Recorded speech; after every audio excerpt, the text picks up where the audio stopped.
¿Por qué no usaría en el rígido? Porque como es osmótico y el edema es fuera, entonces como es el potasio, va a ser osmótico y va a igualar. Eso, utilizamos el Ringer porque no se olviden que estamos con un edema. Lo que quiere decir que si yo le coloco un fisiológico, por ejemplo, lo único que voy a provocar es más edemas. Voy a provocar más edema, porque no se olvide, ya hay acumulación de líquido en el espacio intersticial. Entonces, le doy el fisiológico, ya mi líquido intersticial se va a volver hipertónico, porque el sodio y el cloro no van a entrar a la célula y va a empezar a absorber más agua. Entonces, va a provocar mayor edema. Por eso le voy a colocar un Ringer, porque si va a moverse el potasio, voy a poder dar solución, pero no voy a modificar las presiones de tal manera que el líquido no va a pasar dentro ni fuera de la célula. Estoy tratando de reequilibrar. Claro, le voy a dar un diurético para tratar de eliminar un poco de líquido del torrente sanguíneo y que eso permita la salida de líquido del espacio intersticial al espacio vascular. Pero recuerden, edemas no le voy a dar fisiológico, porque lo único que voy a hacer es provocar más edema. Voy a provocar mucho más edema. Ahora, si mi paciente está deshidratado más bien, ahí le doy el fisiológico, porque lo que tengo que hacer primero es restituir volumen. En deshidratación, lo primero que hay que restituir es volumen hídrico y luego recién vemos los electrolitos. Entonces, todo paciente deshidratado, cuando ya necesite hidratación parenteral, quiere decir sueros, la mitad del volumen que tengo que pasar, lo voy a pasar en 1 hora, y es solo fisiológico. Después de 1 hora, voy a realmente restituir electrolitos con el otro suero, pero ya no va a ser fisiológico, voy a utilizar un Ringer, porque ya lo hidraté, ya le he pasado volumen, ahora tengo que pasarle volumen y solutos. Y claro, el Ringer es el que tiene la mayor cantidad de solutos. Puede que necesite más sodio, puede que necesite más cloro, puede que necesite más calcio, puede que necesite más potasio. Podemos modificar estos sueros. Tenemos ampollas de sodio, cloro, calcio, magnesio, etc. Un montón que podemos ir modificando. Puedo aumentarle un poco más de sodio, un poco más de cloro, dependiendo de lo que necesite mi paciente. Si mi paciente está en alcalosis, ¿qué suero le doy?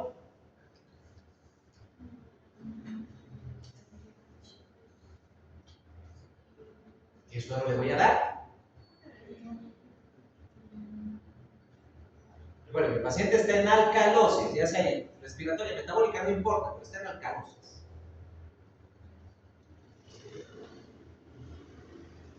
¿Qué suero le doy? ¿Cuál no le puedo dar? No, está en alcalosis. Aquí no tengo una pérdida de equilibrio osmótico, una pérdida de pH. Hay una alteraciones de pH. Está en alcalosis. Suelo fisiológico. Ese no le voy a dar. ¿Por qué? Es que puedo diluir más. ¿Cuál les dije que se utiliza para manejar el pH? Ringer, pero el lactato es una base, no es un ácido. No le puedo dar Ringer. ¿Le puedo dar fisiológico? Puedo darle fisiológico. ¿Le puedo dar glucosador? Puedo darle glucosador.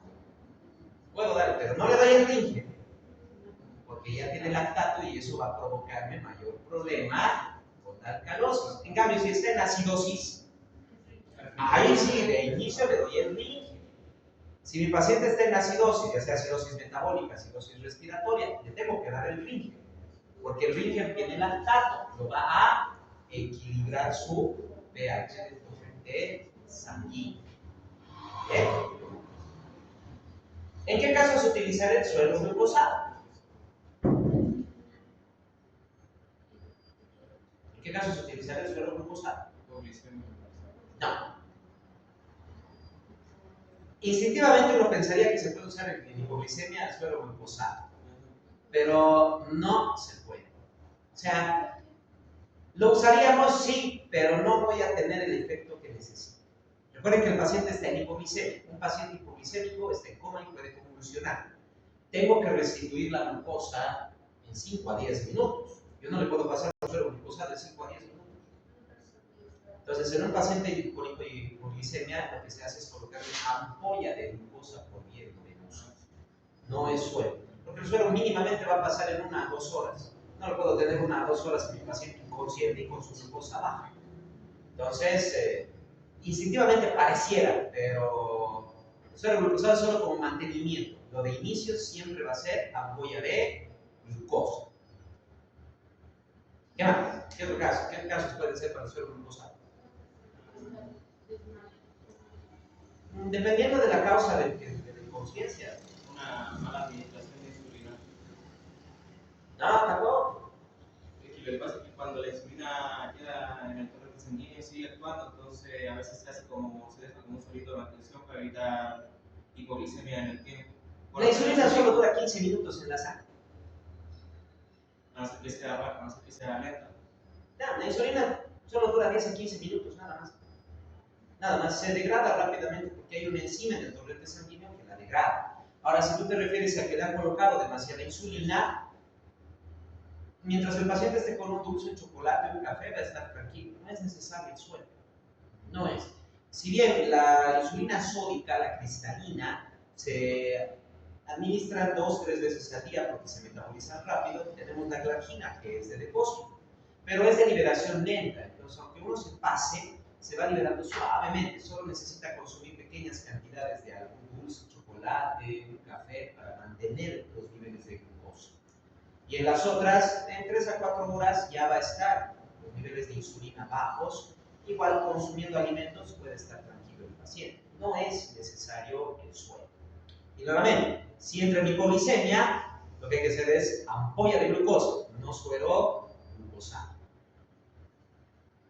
Pero está bien, ¿qué quiero decir eso?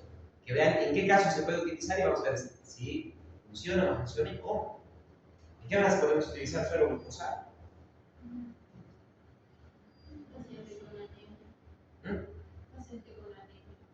Si estuviera con anemia, veo la causa de la anemia. Hipercalemia. Hipercalemia, o sea, hiperpotasemia. Hiperpotasemia. Se utiliza como tratamiento para meterle el potasio a la célula. Se puede utilizar, dependiendo de que sea el problema de que haya salido el potasio de la célula, porque puede ser el problema renal. Y está botando potasio, tal vez por un diurético, no sabemos muy bien. Entonces, no, ahí tenemos que ver la solución y generalmente utilizamos la solución salina y restitución de potasio mediante ampolla de potasio en el suelo fisiológico. Porque si no, es que hay que tener cuidado con la glucosa. Si le damos demasiado, más bien le estamos subiendo demasiado los niveles de glucosa y eso provoca acidosis. Sí, yo he visto que lo hacen como terapias, por ejemplo, 100 ml de glucosa al 5, si no me equivoco, con 10 unidades de insulina. Se administra así como a goteo medio, media hora, si no me equivoco. Entonces hace un juego con glucosa e insulina y así disminuye la hipercalemia. Se puede modificar de esa manera, se puede, mientras no tengas laboratorios. Hasta que tengas el laboratorio y ya sabes cuánto de potasio tiene, ya puedes. Porque ese es el detalle, no podemos colocar potasio sin saber cuánto está el potasio en el torrente sanguíneo. Entonces, haciendo el cálculo y buscando los equivalentes. Mientras tanto, como el potasio y la depresión de potasio lo que nos está provocando es hiperpolarizaciones despolarizaciones de membrana, por eso utilizamos el fisiológico con insulina para tratar de que la energía no se altere. No, yo no digo administración de potasio, le digo glucosa e insulina. Por eso, es que la pérdida de potasio te va a provocar que los potenciales de acción estén demasiado elevados. Te puede provocar calambres, te puede provocar temblores, te puede provocar excitabilidad neuronal, una gran variedad de cosas. Y por eso se trata de equilibrar un poco con la glucosa. Pero mientras no tengas el laboratorio, una vez que ya tienes el laboratorio de potasio, ya puedes hacer la restitución que necesites. Eso lo van a ver con más detalle ya, Almaco, Mesinterra, etc. ¿Qué más? ¿Qué más? ¿Qué más dice ahí? Pues, solución glucosa y otras para...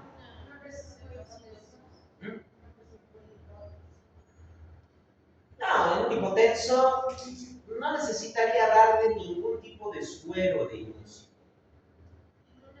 Porque con un vasoconstrictor puedo controlar esa hipotensión. cetoacidosis.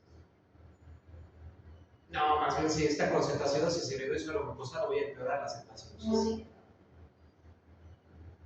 Los cuerpos cetónicos y la cetoacidosis se producen por el metabolismo de la glucosa. Entonces, si le doy suero glucosado, voy a incrementar eso. Ahí será rígido, no se olviden. Cetoacidosis, acidosis metabólica, rígido. En una alcalosis le puedo dar glucosado, puede generar algo de pH ácido. Sí. Y porque mi paciente, tal vez por la alcalosis, no está consumiendo alimentos. Y ahí les acabo de dar una pista de en qué momento voy a usar el suero glucosado. Pacientes que no comen, no desnutrición.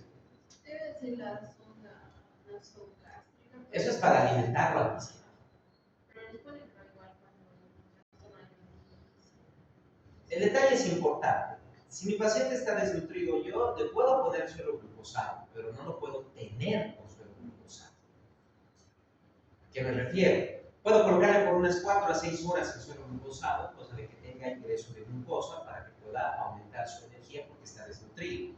Pero no lo puedo tener las 24 horas con el suero glucosado. No lo puedo tener. Entonces, sí, puedo utilizar.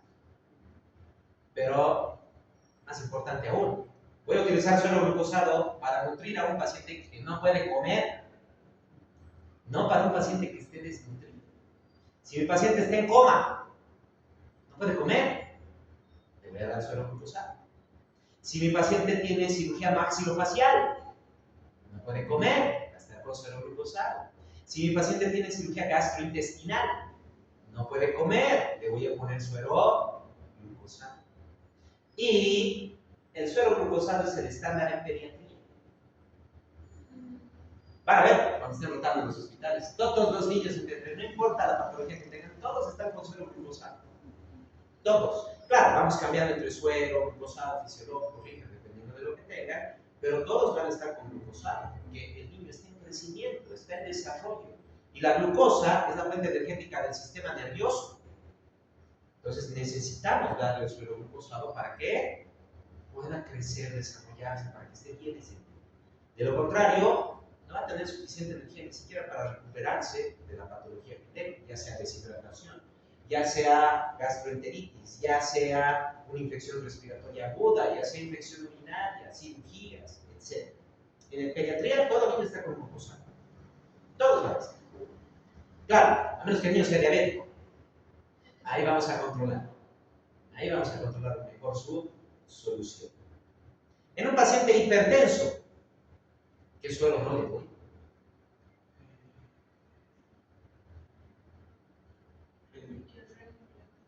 Más bien es el que le tengo. Recuerden que la hipertensión, en especial la hipertensión crónica, se debe por una disminución de la excreción renal de sal y agua. Y el suero fisiológico es sal y agua. Le damos fisiológico a un paciente hipertenso, le vamos a provocar mayor hipertensión. Y no solo mayor hipertensión, si me aumenta la presión hidrostática dentro de los vasos sanguíneos, me voy a provocar edemas.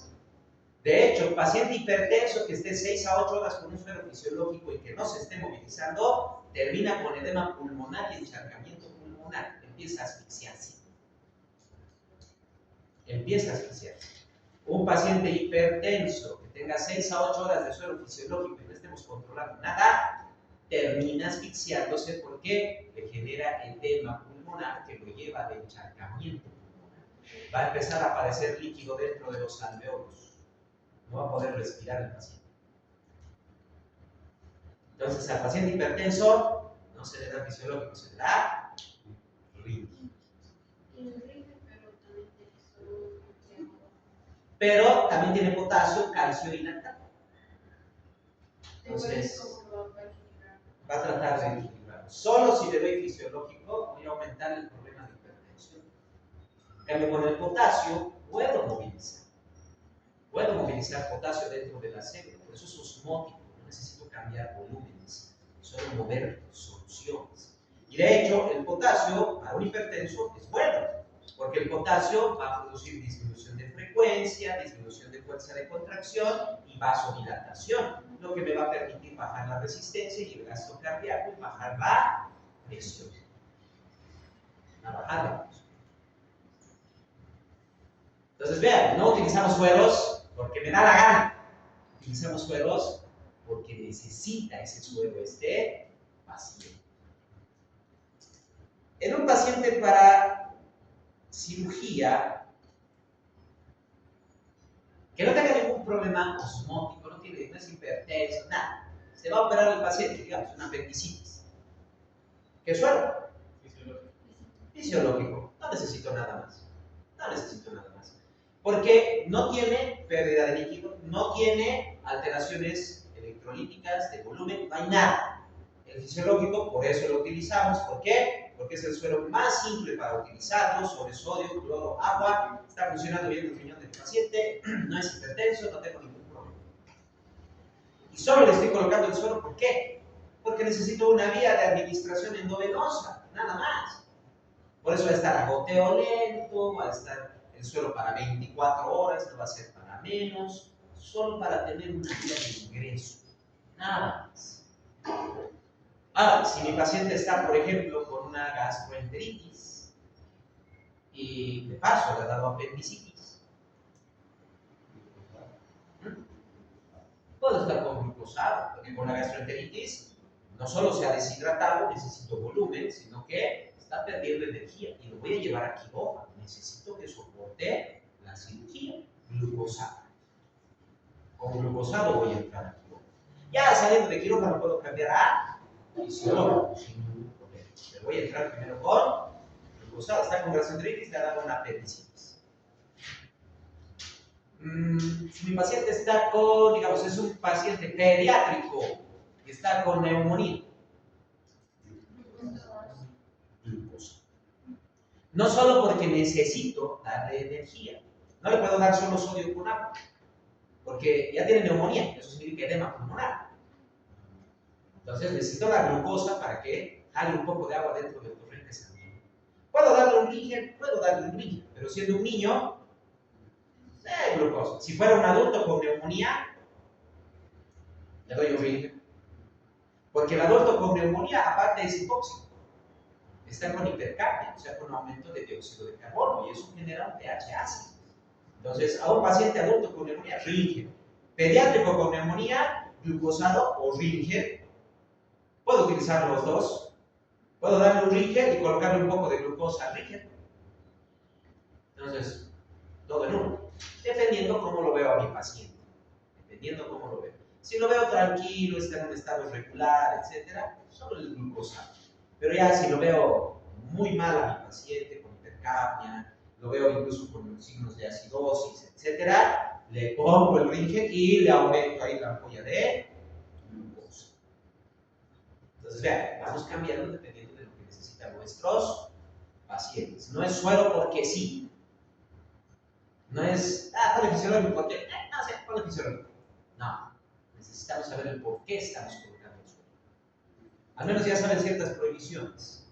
Paciente hipertenso, nada de fisiológico. Paciente con edemas, Ringer. Paciente con alcalosis, no se le coloca el Ringer. Paciente en acidosis, utilizamos el Ringer. Todo paciente que no pueda comer o esté pediátrico, glucosa. Y claro, si mi paciente es diabético, no solo va a estar con suero glucosado, voy a empezar a administrar también insulina. Insulina. Si mi paciente es diabético, ustedes pueden decir, pero si toma sus tabletas, podemos seguirle administrando, no hay problema, sus hipoglicemiantes orales, va a comer el paciente también, va a comer.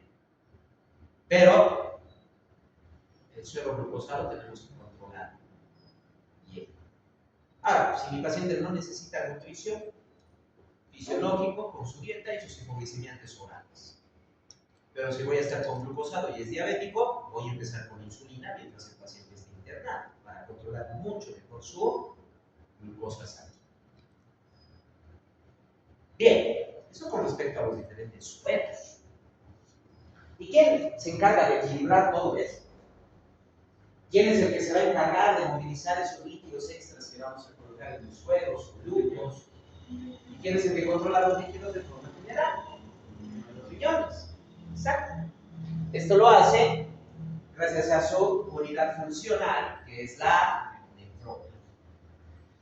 Conformado por lo que viene a ser el glomérulo renal. Alrededor de él está la cápsula de Bowman, luego va a venir con el túbulo contorneado proximal, asa de L, túbulo contorneado distal, túbulo colector, conducto colector, hasta llegar a lo que viene a ser el sistema pielo-calciano. Durante todo este trayecto se va formando lo que es la orina, por el proceso de filtrado y aclaramiento. El filtrado solo se produce a nivel del glomérulo, por eso se llama filtrado glomerular.